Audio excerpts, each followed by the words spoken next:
बिहार में चुनावी साल चल रहा है और ऐसे में जातिगत गोलबंदी भी शुरू हो गई है। इसी कड़ी में सुपौल के छातापुर विधानसभा क्षेत्र के बरुआ बाजार स्थित क्रिकेट मैदान में वैश्य अधिकार रैली निकाली गई, जिसमें वैश्य महासभा से जुड़े पूरे बिहार समेत राष्ट्रीय स्तर के लोग शामिल हुए, जहां वैश्य समाज के लोगों ने राजनीतिक रूप से अधिकार पाने के लिए अपनी आवाज बुलंद की। कार्यक्रम में पूर्व मंत्री समीर महासेठ सहित वैश्य समाज के कद्दावर लोग शामिल हुए। कार्यक्रम का आगाज अतिथियों द्वारा संयुक्त रूप से दीप प्रज्वलित कर किया गया, जिसके बाद अतिथियों का स्वागत हुआ। कार्यक्रम में हजारों लोग शामिल हुए। कार्यक्रम का आयोजन वैश्य महासभा के प्रधान महासचिव स्थानीय दीपक शाह ने किया, जबकि मंच संचालन जिलाध्यक्ष शत्रुघ्न चौधरी ने किया। इस मौके पर पूर्व मंत्री समीर महासेठ ने संबोधन दिया और कहा कि वैश्य समाज 56 उपजातियों में बटा हुआ है। हमारी आबादी बिहार में कुल आबादी का 22% है।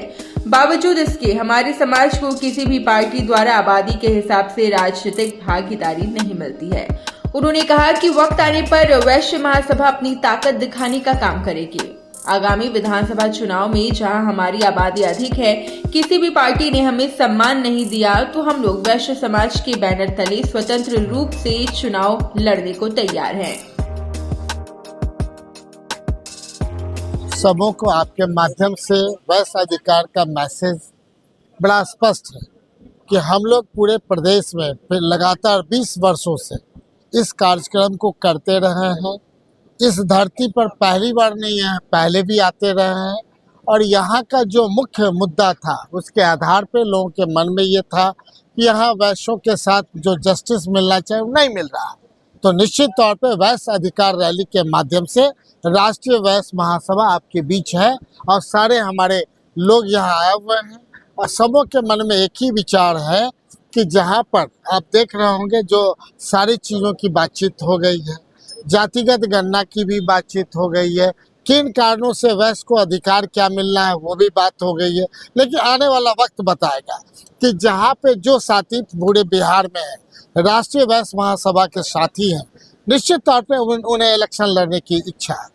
आप राजद से हैं और निश्चित तौर पे राजद से महासभा में भी है। जी हाँ। क्या लग रहा है कि जिस तरह वैश्य आप लोग वैश्य समाज शक्ति दिखा रहा है, तो क्या कोई भी पार्टी आप लोगों को मौका देगी चुनाव में? निश्चित तौर पे बिना पैसा का, बिना पूंजी का इनकम नहीं होता है।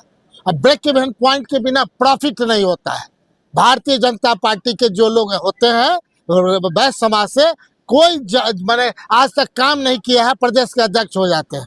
यहाँ जितने लोग बैठे हुए हैं हमेशा काम करते हैं, तब ये बात कह रहे हैं। तो आप जिस बात की चर्चा कर रहे हैं वो मेरा मानना है कि बड़े समाज एक अलग चीज है। जाति के आधार पे जब जहाँ पे आप देख रहे हैं 56 उपजाति का एक समूह है वैश्य समाज, जहाँ 22% है। अगर जातिगत गणना हुआ तो किन कारणों से हमारे जाति को, वैश्य समाज को एकजुट, चूंकि हम लगातार 20 साल से आप लोग के बीच जा रहे हैं, हमने कहा था कि आने वाला हम लोग जातिगत जब गणना होगा केवल एक वैश्य हम लिखेंगे। लेकिन बिहार सरकार ने जो गजट किया उसमें अलग अलग श्रेणी में डाल दिया ताकि अलग अलग पढ़ा जाए। जो अभी आप चर्चा के क्रम में आप एक एक लोगों का बात सुने होंगे, तो जो छन के आ रहा है हर एक जिला का अलग प्रश्न अलग है। वैश्य में लगातार पहले से भी ऊर्जा भरी हुई थी, बस एक रास्ता चाहिए था, एक पटरी चाहिए थी जिसपे प्लेटफॉर्म, जिसपे ट्रेन दौड़ता। आज वो पटरी बनके हम अपने समाज के लिए बिछ चुके हैं और समाज आज तैयार है आज उस पर ट्रेन दौड़ाने के लिए। क्या संदेश देंगे लोगों को? क्या संदेश देंगे दूसरे पार्टी को अगर कोई पार्टी वैश्य समाज को मौका नहीं देती है तो? मैं निरंतर बार बार कहा हूं कि वैश्य समाज अपने अधिकार की लड़ाई खुद लड़ रहा है और अगर कोई भी पार्टी टिकट नहीं देगी तो हम निर्दलीय लड़ने का काम हर विधानसभा से करने का काम करें। क्या ऐसी परिस्थिति में क्या लगता है कि जो आरजेडी के समीर महासेठ जी जो वैश्य समाज के राष्ट्रीय बिहार प्रदेश अध्यक्ष है, क्या आपके साथ दे पाएंगे? वो समय के हिसाब से बताया जाएगा, उसमें कोई ये नहीं है। समय का इंतजार कीजिए, समय अच्छा ही रहेगा। अब वैश्य का समय आ रहा है, घबराइए नहीं। मतलब कुल 56 जातियों को आप लोगों ने समेट लिया है, एक समेट के समटे हुए हैं ही, पहले ही से समटे हुए हैं और एक बंधन में ही है।